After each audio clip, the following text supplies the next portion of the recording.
Hello, everybody. Hey, hey, hey. It's the Fat Albert Show. How many of you guys remember that? Now that's taking it back to the old school. Anyway, I hope you are having a wonderful day. Why am I having an error over here? Let's try that again. Let's see. Let's try it one more time.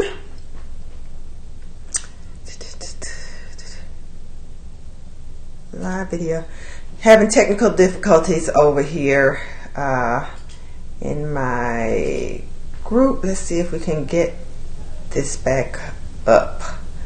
Anyway, I hope everybody's having a great day. I am coming on because I want to, well, it's Tuesday. For first and foremost, it's Tuesday. Let me try to get this back up on in my group for just a quick second. Anyway, so if you're on watching, say hello so I can know who's on the line and say hello back as I take a moment to get the connection back. Don't ask me why I don't have connection. It came on and then it went back off, so I'm going to try to get it back on. Just a quick second here. Yeah, this group, my Facebook group, always gives me trouble. Alright, anyway, and as I was saying, I hope you had a wonderful day and thanks for joining. I'm going to be talking today about, whether or not a degree matters or experience matters when it comes to employment and being able to have the career that you want and to get advancement opportunities. So that's our topic for tonight. Hello to those of you who have joined. Say hello so I can say hello back, so I'll see who's on the line. So at any rate, and so I want to talk to you about it. I'm not going to be long because I know it's late, and this is one of those nights, you know how sometimes when you just have to push through and do things even if you don't really physically feel like it.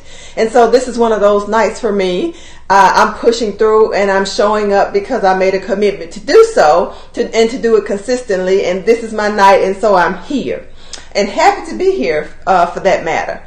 But at any rate, so I've been getting some messages from individuals, I won't say panicking, but just worried about, I have a degree and I don't have experience in that career field, or I have experience because I've been working since I got out of high school, but I don't have a degree, and what do I do if I want to change? Hello, Margaret House. Thank you for joining, and thank you for saying hello. And also, so they have experience but don't have the degree, or it's vice versa, as is with all things. We either have one or the other, or you have the degree and you have the experience but you're not making enough money, so it's always something, right? At any rate, so I want to talk about that just a little bit with you tonight. And before I do, let me just introduce myself. For those of you who don't know me, I am Vashana Weatherspoon, career strategist and excellence accelerator, who helps women who feel frustrated in their careers to emerge from that stuckness and surge to their next level of success. I am also the host of the Know Your Worth Career podcast, which is centered around helping individuals who are in situations where they're stuck and they're not advancing and they're just not happy overall with their career choice to navigate some of those sticky situations that we often find ourselves in the workplace as women, because women have different experiences than men in the workplace, just because, in large part, because of societal expectations and how women should present and show up and what kind of careers we should have versus, what is customary and acceptable and normal for men. You have the experience and no degree. Yeah. So we're going to talk about that just a little bit. And I'll save my comment for just in a second. But anyway, and so we bring on special guests to talk about some of those issues and help people to figure out how to successfully navigate around those. I was actually just thinking about, before I got on tonight, about, our education system. We learn a whole lot of different things. We learn to go to school and get degrees and how to do jobs, but there's a whole lot of things that are missed in terms of, some of those nuances in keeping the job and the people skills that it requires to be successful in a job. I hear so many people who, they're frustrated with their boss, frustrated with their coworkers, having conflict and not sure how to resolve it. A lot of issues that really speak to the need for emotional intelligence and just all kinds of things. So, on one hand, we learn how to go and do the mechanics of the job, but there's a lot that's left out, and that is still needed if you're expecting young people to go to school, get an education, and get out and be successful in the workplace. It's one thing to say go and work hard, but working hard, as we know, doesn't always get you to that next level. You have to have other things that you mix in there to be able to get to where you want to be.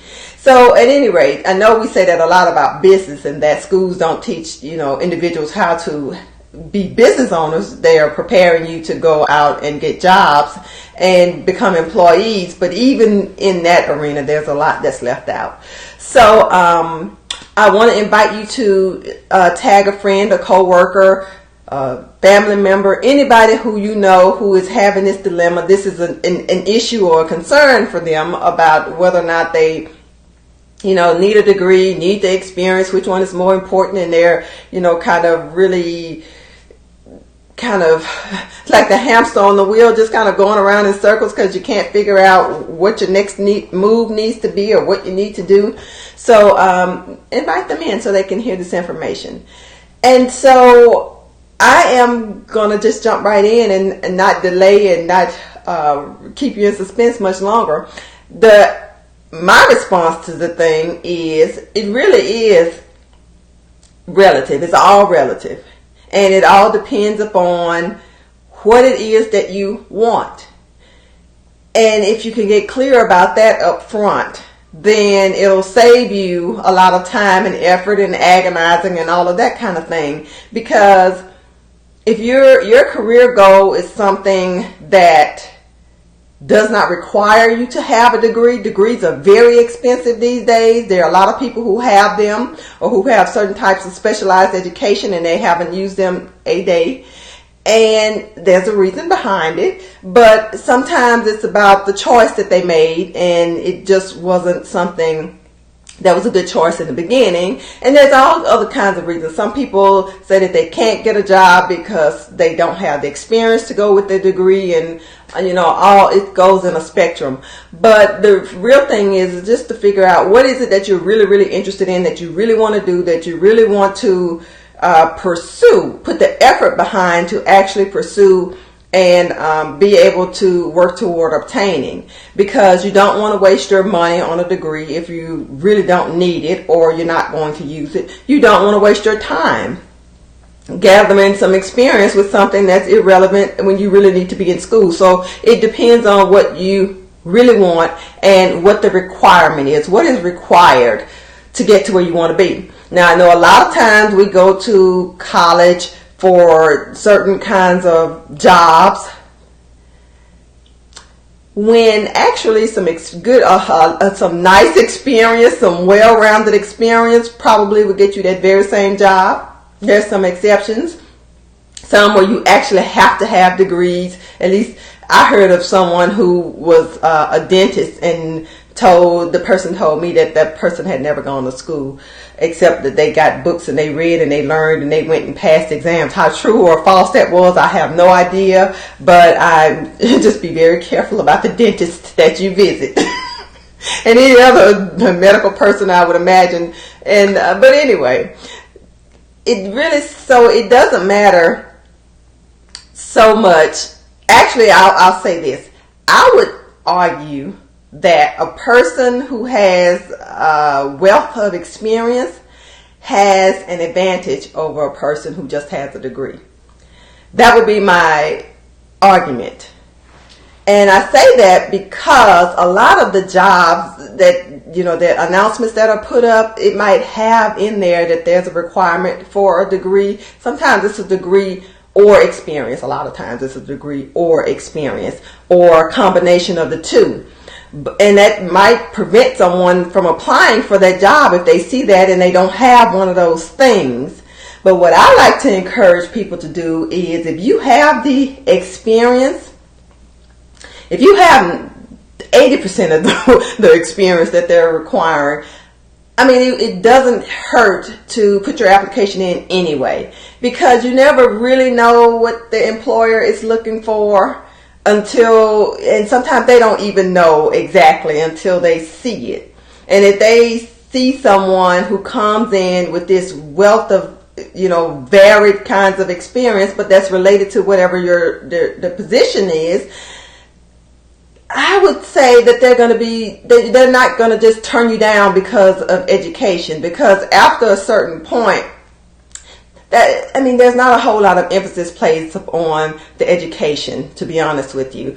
Once you get past a certain point in your career, people are looking at the experience that you've had. They're looking at your reputation. So that whole personal branding thing really matters, and how well you do the job that you've been hired to do, how well you get along with people. Those things that I was talking about when I first opened up, all of that kind of stuff matters. And sometimes it matters more than whether or not you have a degree. Now, for those of you who have degrees and you don't have the experience to go with it, I've been in that situation myself, and I will still say the exact same thing. That is not a reason to not apply for a job. When I got my very first, I'll share just a quick second. I know I said I was going to be quick, but anyway, just a quick second. When my very first job out of college, I applied. I had never worked in it a day in my life. All I had done was volunteer and do community service and things like that. The thing that I did have was a good GPA. So my GPA was very strong, but I had no experience. I had the degree, and I looked at the job and I could see clearly that I did not have what they said they wanted. But I applied anyway. And guess what? I got the job. So that's why I say, if you have the majority of what it is that they're asking for, and one of the things you don't have, don't you eliminate yourself from the process. You go ahead and put yourself out there. As they say, shoot your shot and see how it turns out, because you never know what it is that the employer is looking for. And what you want to do is get the opportunity to sit before them so that you can sell yourself. You can let them know about your experiences, even if it's not something that's in your field. Where you've been paid, because you can easily count volunteer experiences. You just need to know how to sell it. You can count unpaid work, that's volunteering, but internships and different things that you have done where it wasn't because you were employed to do that thing, but you can acquire experiences in different kinds of ways. So, I always encourage people to be creative, think creatively when you're putting together your resumes. You don't want to lie or exaggerate things, but if you've done things and they, just because they haven't been the things that were paid, maybe you volunteer for a community organization, or you're on some board of directors that's not paid, or you hold a board on a professional organization. All of those kinds of things, you can use those to help you to be able to make up for some experience if you're a person who has a degree and you don't have that experience.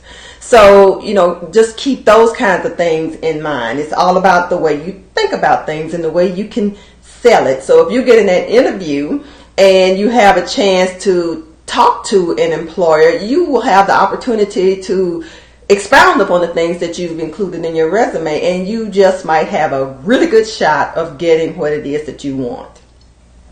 So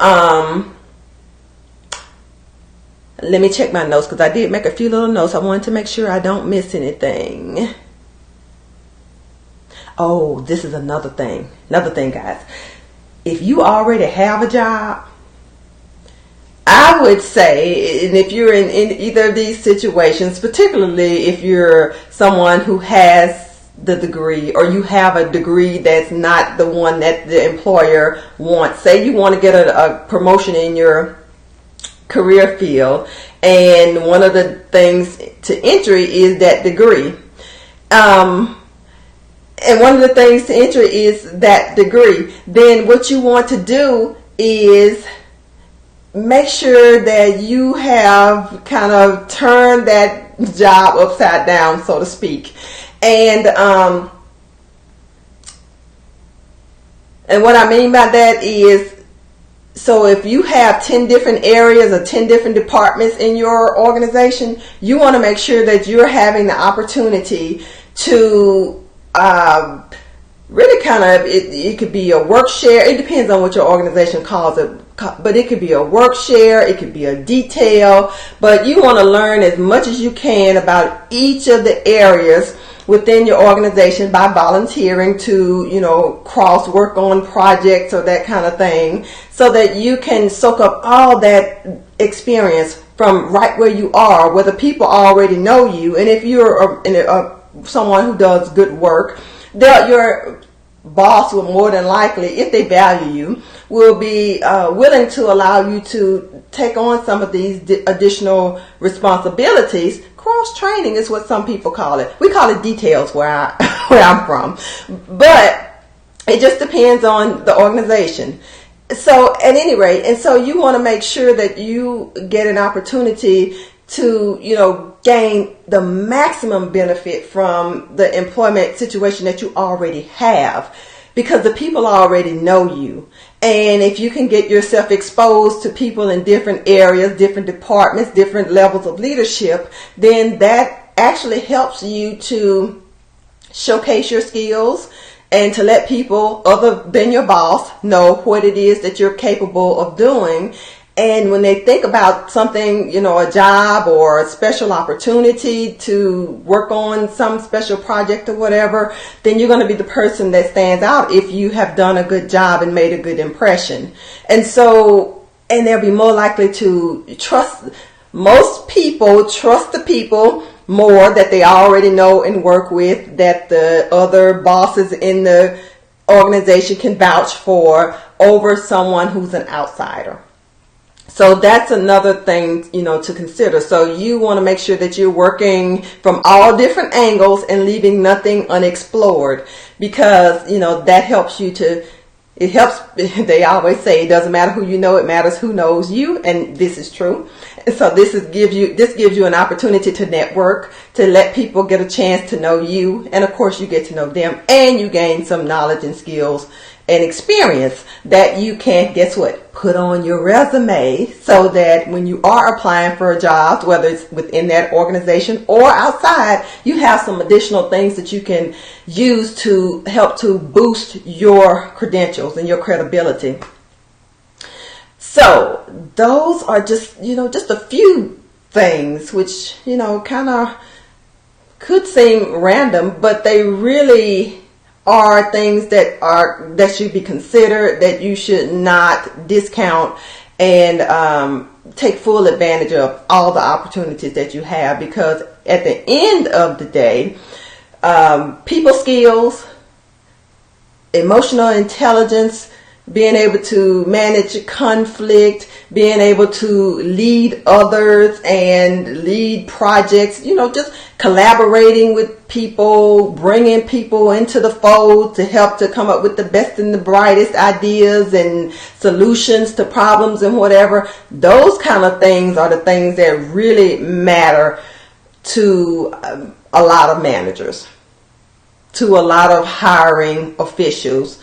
Those kind of things matter, because as a manager or somebody in leadership, you'll have somebody in your office every day who's complaining about something, or this person can't get along with that person, And you wouldn't expect that in a professional setting, but it happens on a daily basis. And so when you have somebody who comes in who can, manage the people process, and then on top of that, they can, they bring some skills, or they bring their education and they can get some work done. That's like a icing on the cake in terms of, the ideal kind of employee. So keep those things in mind. But, really when it boils down to it, the main thing is just not to allow these reasons to prevent you from doing the things that you want to do, from pursuing the job that you want to have, from if you want to go back to school and get an education, I'm all for it. But just make sure that you're doing it because it's something that you absolutely have to have, and not because you think you need to have it, when really what might serve you better is, some other path. And so that's why it's important to do your research. I'm a big proponent of doing research. So do your research. Know what it is that you want. And if you're not clear about what that is, get some help figuring it out. That's why people like me exist.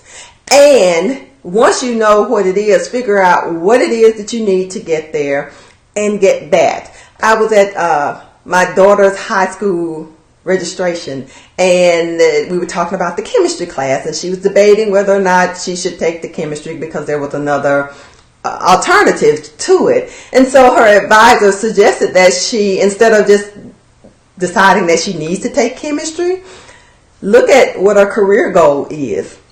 Look at the college that she's planning on attending. And if it's a requirement, then you need to take chemistry. But if it's not, then you don't have to. It'll be optional. It's up to you to decide if that's something that you want to do and put yourself through, or if it's something that you would enjoy more that you could actually take. And so it's the same thing with your career and figuring out what it is that you want to do. You just want to be more strategic about it, more thoughtful about it, so that you're not wasting time, you're not wasting money, you're not having needless mental stress behind, some of these decisions that we often have to make. So that's what I have to share with you guys tonight, and it wasn't as short as I had hoped it to be, but I hope you found the information useful. And so I think I saw a comment. I don't see it anymore. I'll go back and check when I get off and respond to anything that I missed while I was talking. But at any rate, I hope you have gotten something from this live video.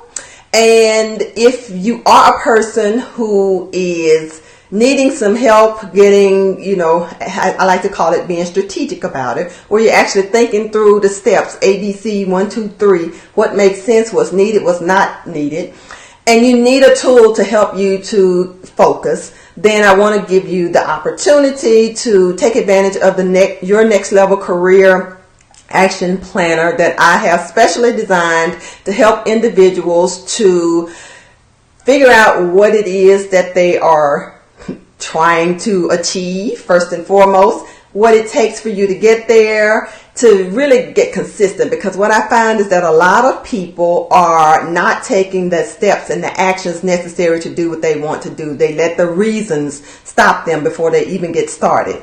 And if you never start to try things and to work toward whatever your goal is, I can guarantee you're never going to reach it. And so this is something that I have created to help people to do it on their own. And it's not a calendar. There's lots of questions in there, because as a coach, that's what we do. We ask questions to help people to get to that next layer of information and answers that you already have, but you might just need somebody to help you to change your train of thought so that you can get to the answers that you really need to get you where you want to be. And so this career action planner is designed to do just that, and to bring in some level of accountability so that you can monitor if you're making progress or if you're not. Do you need to try something different? All of those kinds of things. And on top of that, I'm an overachiever when it came to this. It was a really neat project.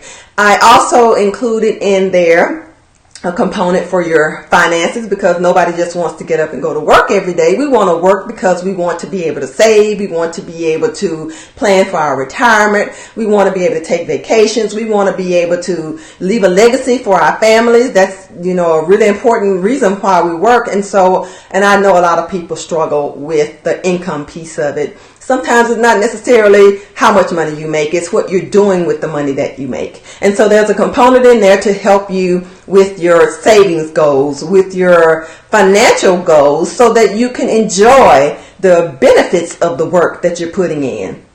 And then one more thing, because like I said, I just couldn't stop when I got started.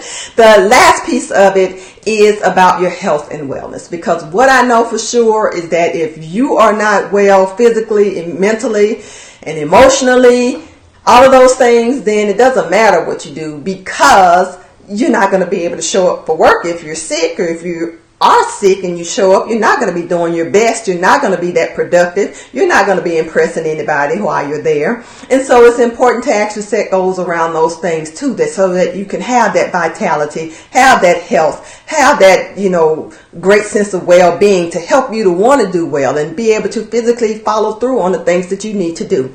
And so you can get your own personal copy of the Your Next Level Career Action Planner by in Facebook. There's actually a link. It's bit.ly/Your